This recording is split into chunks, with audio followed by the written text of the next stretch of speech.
The voice inside your head is not you. You've probably heard something like that before, but have you ever actually paused to notice the one who hears it?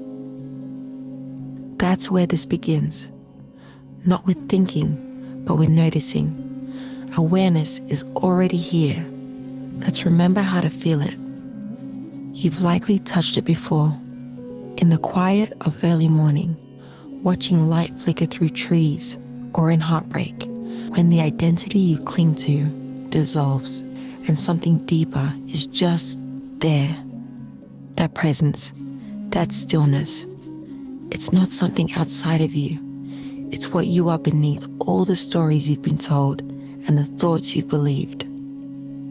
Spiritual teacher and author Michael A. Singer, best known for his book, The Untethered Soul, calls this deeper awareness the seat of self, the unchanging part of you that quietly witnesses the thoughts, the body, and the emotions. He writes, "You are not your thoughts. You are not your emotions. You are the one who sees all of that." And once you realize this, it shifts everything, because now you're not stuck inside the storm. You're the one observing the weather. One of Singer's most memorable metaphors is this: your mind is like a roommate. It's constantly talking, criticizing, worrying. Why did you say that? That was so awkward.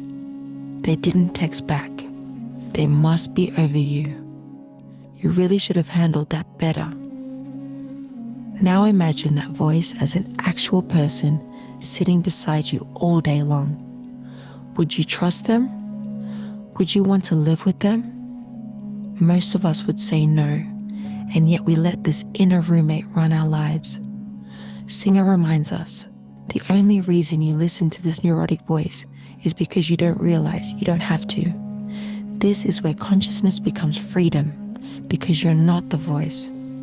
You're the one who hears it. But here's the subtle shift.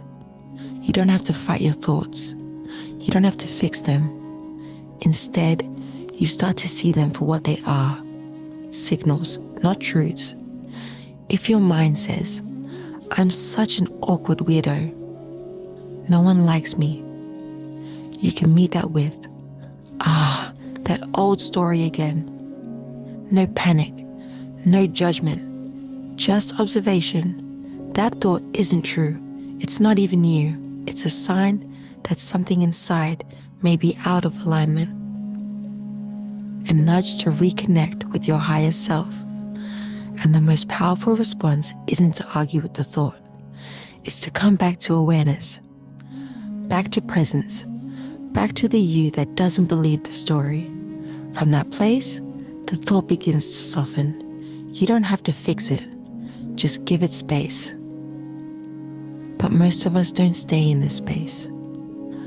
We live in the past, replaying a conversation where we said the wrong thing, analyzing every detail, wondering what they thought, trying to rewrite it in our minds. We live in the future, worrying about how we'll pay that next bill, imagining worst case scenarios, playing out the fear again and again in our heads. But when you're thinking about the past or worrying about the future, you are no longer in the present moment. And here's the truth. When the future finally arrives, it doesn't come labeled future. It always shows up as now. Eckhart Tolle, author of The Power of Now, would call this moment presence. The realization that the past and future are illusions projected by thought, that everything you need is here in this moment, and that the true I am, the aliveness you can't describe, is not a story, it's a state. He writes, "You are the now." That is your true identity, and in this presence, nothing is missing, not because life is perfect, but because you're no longer lost somewhere else. You are here. Ram Dass, author of Be Here Now, once said, "The game is not about becoming somebody. It's about becoming nobody. And that nobody is not emptiness. It's spaciousness. It's peace. When you drop the roles, the identities, the self-improvement projects, what remains is the truth of you. So, what is consciousness? It's what's been quietly witnessing your whole life. Each time you pause, take a breath, and return to that state of pure awareness, feeling the sensations of your body, hearing the sounds around you, noticing the beauty without naming it. You reconnect with the stillness beneath it all. In the quiet, nothing feels missing, rushed, or out of reach, just you, connected and here. If you'd like to deepen this experience with a 10-minute guided meditation that connects directly to what we explored here, click the video on screen now. If this resonated with you, take a moment to reflect. Have you ever noticed the quiet space beneath the noise? You're not alone in that search.